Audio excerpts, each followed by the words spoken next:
네, 2022년 LG 트윈스 라이징 스타 10 그 두 번째 시간입니다. 앞서 첫 번째 시간에서는 이 송찬희 선수와 또 김영준 선수에 대해서 알아봤는데, 두 번째 시간에는 또 LG에서 상당히 기대를 많이 걸고 있는 유망주 김주성 선수와 또 임준영 선수에 대해서 알아보도록 하겠습니다.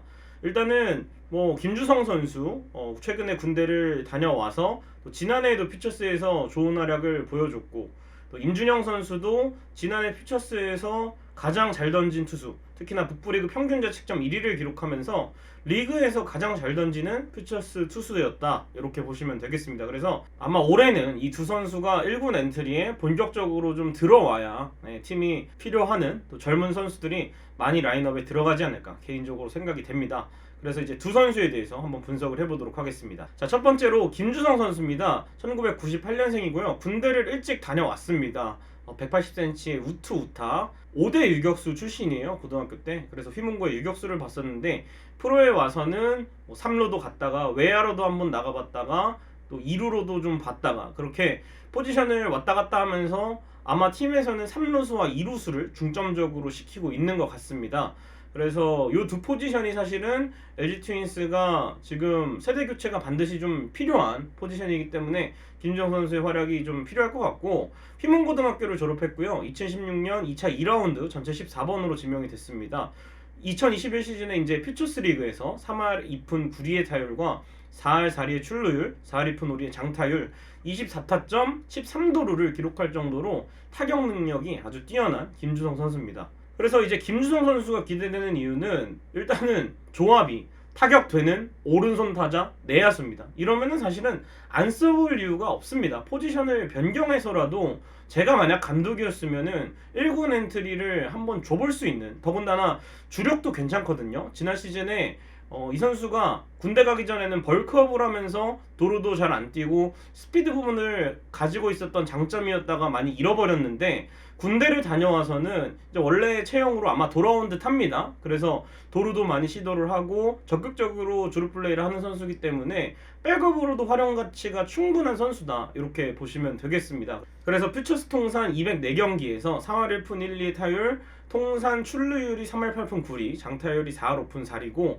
5홈런에 92타점 41도루를 기록할 정도로 주력이 상당히 빠른 선수입니다. 물론 뭐 퓨처스가 포수나 투수나 1군과는 차이가 있지만 그래도 주력은 검증이 돼 있다라고 보시면 되겠고, 앞서 말씀드린 대로 주 포지션이 이 선수가 3루와 2루를 보기 때문에 올 시즌 일단은 루이즈라는 외국인 타자가 3루 포지션, 2루 포지션을 볼 수가 있지만 김민성, 서건창 선수가 나란히 예비 FA인 상황입니다. 만약에 올 시즌에 김주성이 성장을 한다면 올 시즌 끝나고 FA 되는 선수들이 많은 상황에서 선택과 집중을 할 수가 있겠죠. 3루와 2루에는 김주성이 있으니까, 김주성이라는 또 키워볼 만한 유망주가 있으니까 그냥 경험치를 먹이자, 군대도 다녀왔고, 이렇게 생각할 수가 있으니까 김주성 선수의 성장은 팀에 있어서도 반드시 필요하다, 이렇게 생각이 되고, 지난 시즌에 안타 하나가 있었습니다, 1군에서. 그게 바로 홈런이었는데 상대 투수가 이제 두산의 김민규 선수였고, 앞서 읊어드린 대로 지난 시즌에는 주루 능력을 되찾았다, 이것도 좀 기대되는 이유라 볼 수가 있겠습니다. 어쨌든 제가 몇 차례 영상에서 말씀드렸지만 백업 멤버는 3루 대수비만 딱 들어가고 2루 대수비만 딱 들어가고 이럴 게 아니라 대타로도 좀 써보고 대수비로도 나와보고 아예 게임당 게임 뛰어보고 대주자로도 나와보고 이렇게 해줘야 되는데, 김주성 선수가 이렇게 발도 가지고 있고 타격도 어느 정도 되고 3루 2루라는 두 가지의 포지션을 할 수 있는다면 1군에 반드시 저는 있어야 된다고 보거든요. 그래서 한석현, 신민재에 이어서 도루 3위를 지난 시즌에 퓨처스에서 기록을 했기 때문에 1군에서 대주자 롤까지도 소화할 수가 있다, 이렇게 보시면 되겠습니다. 그래서 이 선수가 아직 1군 경험이 많이 없어요. 30경기도 뛰어보지 않았기 때문에 이 선수 진득하게 2022 시즌에는 좀 긁어봐서 사이즈를 좀 보고 싶어요. 어느 정도까지 클 수 있을지, 아니면 그냥 퓨처스 레벨에 있는 선수인지 1군에서도 통할 선수인지 좀 기회를 줘봤으면 좋겠어요. 성적이 어떻게 되든 간에. 그래서 김주성 선수 상당히 긁어볼 만한 가치가 있는 유망주다, 이렇게 보시면 되겠습니다. 하지만 이제 김주성 선수 과제도 분명히 있습니다. 안정된 수비력이 필요하죠. 어쨌든 유격수로서 수비가 불안해서 3루수 갔다가 외야로도 잠깐 나갔다가 1루, 2루 이렇게 보는데 3루, 2루에서 수비가 좋다면 아마 1군에 좀 더 빠르게 모습을 보일 수 있지 않을까 개인적으로 생각이 되고, 타격 방향성이 좀 정립이 된 건지 아니면 지난해 일시적으로 장타가 떨어졌는지 모르겠지만, 이 선수가 벌크업을 했을 때는 홈런도 꽤 나오고 장타도 많이 쳤는데 올 시즌에는 피처스 레벨에서는 홈런이 없었거든요. 하지만 높은 컨택을 바탕으로 좋은 타격을 했기 때문에 잘 맞은 타구들이 넘어가게 된다면 굳이 벌크업을 하고 스윙을 크게 하고 장타를 가질 필요가 없이 자기 스윙만 가져가도 1군에서 통할 수 있다, 이런 거를 보여주는 거기 때문에 제가 봤을 때는 타격 방향성이 올 시즌 어떻게 정립될까, 이게 상당히 숙제인 것 같고요. 또 적극적인 플레이를 하는 선수입니다. 한 베이스를 더 가려고 하고 수비도 뭔가 몸을 계속 던지려고 하고, 이런 성향을 피처스 경기나 1군에 잠깐 올라왔을 때 확인할 수가 있는데, 그런 선수일수록 사실은 잔부상 조심해야 됩니다. 많은 퓨처스 유망주들이 이렇게 뭔가 눈에 띄려고 당연히 열심히 해야겠지만 무리하다가 부상을 해서 커리어를 좀 깎아먹는 경우가 있기 때문에, 김주성 선수도 가지고 있는 걸 욕심내서 보여주려고 하지 말고 충분히 재기량 발휘한다면 분명히 콜업 기회를 받을 수 있을 것이고, 정상적으로 기회를 좀 받아야 할 유망주라고 생각이 되고, 사실은 지난 시즌에도 도루를 하다가 무릎 쪽에 부상을 당해서 한 두어 달간 공백이 있었는데 실려가는 모습을 보니까 참 안쓰럽고 그랬었는데, 올해는 부상 없이 김주성 선수가 좋은 활약 계속해서 보여줬으면 좋겠습니다. 자, 그리고 이제 투수 쪽을 살펴보겠습니다. 투수 제가 김영준 선수에 이어서 두 번째로 소개할 투수는 임준영 선수입니다. 임준영 선수 2000년생의 좌완 투수고요. 나이가 아주 어린 미필의 투수입니다. 선발 투수 5선발 후보로 가장 강력하게 떠오르고 있고, 진흥고등학교를 졸업했고 2차 8라운드 거의 끄트머리에 지명이 된 선수인데, 엄청난 성장세를 보이면서 지난해 1군에서 데뷔도 하고 U23 국가대표팀에도 나갔던 임준영 선수입니다. 지난 시즌 퓨처스리그 69와 3분의 2이닝 동안 5승 3패 1홀드 평균 자책점 3.49로 북부리그 평균 자책점 1위를 달성했던 임준영 선수입니다. 그래서 이제 임준영 선수가 기대되는 이유는 역시 북부리그에서 평균 자책점 3점대를 기록을 했다. 사실은 퓨처스 무대에서는 타자 친화적인 구장들도 많고 또 수비나 이런 거의 수준도 1군 수비수들은 잡을 수 있는데 퓨처스 선수들은 쫓아가다 놓쳐서 안타로 기록이 되고 실점으로 기록이 된다면 투수의 자책점이 취소될 수밖에 없거든요. 하지만 그 가운데에서도 임준영 선수는 본인의 피칭을 했다. 그리고 삼진 잡는 능력이 있는 투수기 때문에 평균 자책점에서 큰 손해를 보지는 않는다. 좋은 투수다, 이렇게 보시면 되겠고, 1군에서도 6경기 나왔습니다. 1승 평균 자책점 3.13을 기록을 했고, 임준영 선수의 가장 큰 무기는 역시 투구폼이죠. 팔각도가 이제 약간 3쿼터식으로 조금 내려와 있고, 또 이 와인드업 자세에서 까다로운 키킹 동작, 여기서 나오는 투구폼이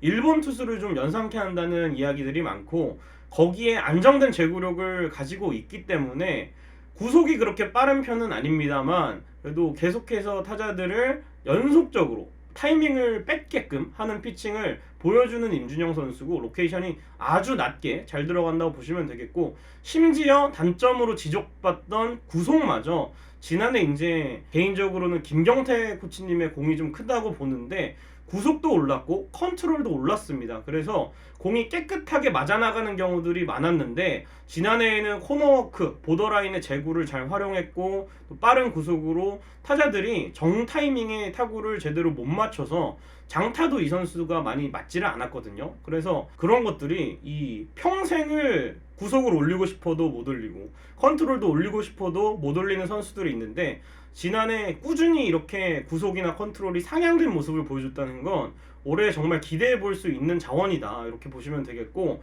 괜찮은 구위를 가지고 있고 제구가 되는 다양한 변화구를 구사한다는 장점은 선발 투수로서 이 선수가 현재 LG 트윈스 5선발 후보군 가운데는 가장 적합하다, 이렇게 볼 수가 있겠습니다. 반면에 이제 임준영 선수의 과제는 피안타율이 높다는 단점이 있습니다. 지난해 퓨처스에서도 이닝보다 많은 피안타를 허용을 했고, 특히나 이 선수가 이 주자가 루상에 나가 있을 때는 셋 포지션으로 던지기 때문에 그때는 이제 투구 동작을 크게 하거나 키킹을 와인드업 자세처럼 할 수가 없어서 주자가 있는 상황에서 안타를 좀 허용하는 경우들이, 집중타를 허용하는 경우들이 많았는데, 사실은 후반기에 1군에 올라왔을 때도 이런 모습을 좀 우려했습니다만 생각보다는 그렇게 문제가 심각하진 않았거든요. 물론 1군 타자들이 생소한 맛은 있겠지만 그래도 생각한 것보다 임준영 선수가 피안타 억제가 지난해에는 개선되는 모습을 보여줬기 때문에, 특히나 후반기에는 뭔가 한 단계 더 진화한 모습을 보였기 때문에 임준영 선수 올해도 피안타 억제가 가장 큰 숙제가 될 것 같고, 뭐 지난해 후반기처럼만 한다면 금방 해결할 수 있을 것 같고요. 이닝 소화 능력을 좀 더 키워야 됩니다. 사실 이거는 제 개인적인 욕심이긴 한데, 5선발 후보면은 5이닝 언저리에서 끊어주고, 어차피 뭐 상대팀도 하위 선발이기 때문에 5이닝 정도 최소 실점으로 막아준다면 불펜들을 좀 많이 투입을 해서 이기는 경우가 많은데, 지난해 임준영 선수가 기대치를 사실은 많이 높여놓은 상황이라서 저는 개인적으로 5선발로 시작했다가 시즌이 끝나고 보면 이제 뭐 한 10승 가까이 해서 이닝도 많이 소화하고 이렇게 LG 트윈스 토종 투수 가운데서 뭔가 기대될 만한 투수로 거듭날 수 있기를 바라는 마음으로 이렇게 과제라고 적었습니다. 충분히 뭐 4, 5이닝, 롱릴리프 이상의 이닝은 충분히 소화해 줄 수 있는 선수지만, 긁히는 날에는 뭐 한 6, 7이닝도 거뜬한 임준영 선수가 되어줬으면 좋겠고, 이제 아마 올 시즌부터는 생소한 투수가 아니라 상대팀도 임준영 선수가 선발로 돌아오면 분석을 할 테고, 또 임준영 선수의 키킹 동작에 대비하는 뭐 기습번트라든지 쿠세를 잡는다든지 이런 것들도 많이 나올 것이기 때문에 요거에 대응을 잘 해서 또 데이터 팀이랑 잘 상의를 하고 또 코치님들이랑 상의를 해서 그 상대가 분석한 부분들을 넘어서는 그런 투수가 되었으면 좋겠습니다. 임준영 선수 정말 기대가 큽니다, 올 시즌. 자, 이렇게 두 명의 선수 모두 알아봤습니다. 김준성 선수와 임준영 선수. 2022년 제가 많이 개인적으로 밀어볼 만한 유망주라고 생각이 되거든요. 특히나 이제 오른손 내야수라든지 임준영 선수 좌완 선발 투수, 팀에 필요한 선수들입니다. 이렇게 한번 주전으로 자리 잡으면 이 선수들로 10년, 15년은 행복해질 수 있는 그런 자원들이기 때문에 이 선수들이 한 단계 더 발전을 해나가서 2000에서의 스타가 아닌 잠실 큰 무대에서도 긴장하지 않고 좋은 모습을 보여줬으면 좋겠습니다. 오늘 영상 여기까지입니다. 여러분 고맙습니다.